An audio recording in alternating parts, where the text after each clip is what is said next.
নমস্কার বন্ধুরা, সোনালিস কিচেনে তোমাদের আরও একবার জানাই স্বাগত। আশা করছি তোমরা সবাই ভালো আছো। তো আজকে আমি বানাবো সুইটকর্নের পকোড়া। তো প্রথমে নিয়ে নিয়েছি এখানে একটা চপারের মধ্যে দিয়ে দিচ্ছি সুইটকর্নগুলো। তো আমি চপারের মধ্যে চপ করব। তোমাদের কাছে যদি চপার না থাকে তোমরা ছুরি দিয়েও কেটে নিতে পারো, বা সুইটকর্ন গোটা এনে সেটা ছুরি দিয়ে কাটতে বেশি সুবিধা হয়, ওইভাবেও কেটে নিতে পারো। তো দেখতেই পাচ্ছ ভালো মতো চপ করে নিয়েছি। গোটা গোটা থাকলে খুবই ফাটে তেলে পড়লে, তাই জন্য এটাকে ভালো মতো কেটে নিতে হয়।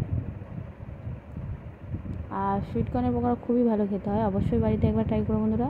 তো ভালো মতো চপ করে নিয়েছি, দেখতেই পাচ্ছ। এবার এর মধ্যে দিয়ে দিচ্ছি হলুদ গুঁড়ো, লঙ্কার গুঁড়ো, দিয়ে দিচ্ছি জিরের গুঁড়ো, ধনের গুঁড়ো, সব ছোটো চামচের 1 চামচ করে দিচ্ছি। এটা বড় চামচ তাই অল্প লাগছে।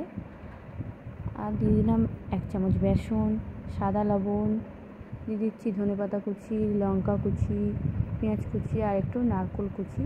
তারপর দিয়ে দিলাম কালো লবণ, আর দিয়ে দিচ্ছি আদা রসুন বাটা 1 চামচ মতো, মানে যতটা সুইটকর্ন সেই হিসেবে আমি দিয়ে দিচ্ছি আদা রসুন বাটা। দিয়ে ভালো মতো সবগুলো মিক্স করে নেবো। তো আমার কাছে চালের গুঁড়ো ছিল না তাই আমি দিইনি, তোমাদের কাছে থাকলে অবশ্যই দিও। দিয়ে ভালো মতো মিক্স করে নিয়েছি।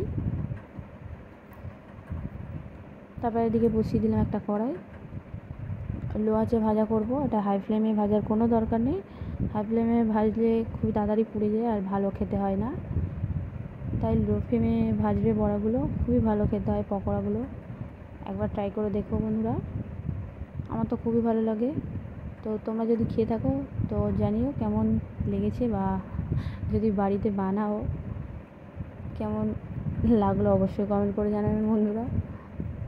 তো চলো একে একে বড়াগুলো দিয়ে দিচ্ছি তেলের মধ্যে। তা লো আছে, আমি হাই ফ্লেমে ভাজছি না। তো লো ফ্লেমে ভালো মতো উল্টে পাল্টে ভাজা করে নেব। তো দেখতেই পাচ্ছ আমার 1 পিঠ ভালো মতো ভাজা হয়ে গেছে, আর 1 পিঠ উল্টে দেবো। দিয়ে 2 পিঠ ভালো মতো লাল লাল করে ভাজা করে নিলেই রেডি আমাদের সুইটকর্নের পকোড়া। তোমরা যেই সসের সঙ্গেই খাও না কেন খুবই ভালো খেতে লাগে, বা ধনেপাতার চাটনির সঙ্গেও খুবই ভালো খেতে লাগে।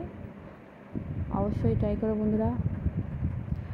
আর সোনালিস কিচেনে নতুন হয়ে থাকলে অবশ্যই চ্যানেলটাকে সাবস্ক্রাইব করে দিও বন্ধুরা।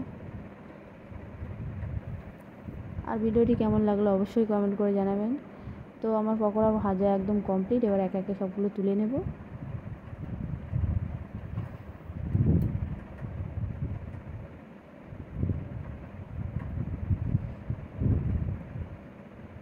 তো দেখতেই পাচ্ছ আমার ভাজা কমপ্লিট সব। এবার আমি পরিবেশন করলাম। তোমাদের কেমন লাগলো অবশ্যই কমেন্ট করে জানাবেন বন্ধুরা। দেখা হবে নেক্সট ভিডিওতে। Tata, bye bye. তো আমি টমেটো সসের সঙ্গে সার্ভ করলাম। তোমাদের কেমন লাগলো? সন্ধ্যাবেলা চায়ের সঙ্গে খুবই ভালো লাগে, অবশ্যই ট্রাই করো। দেখা হবে।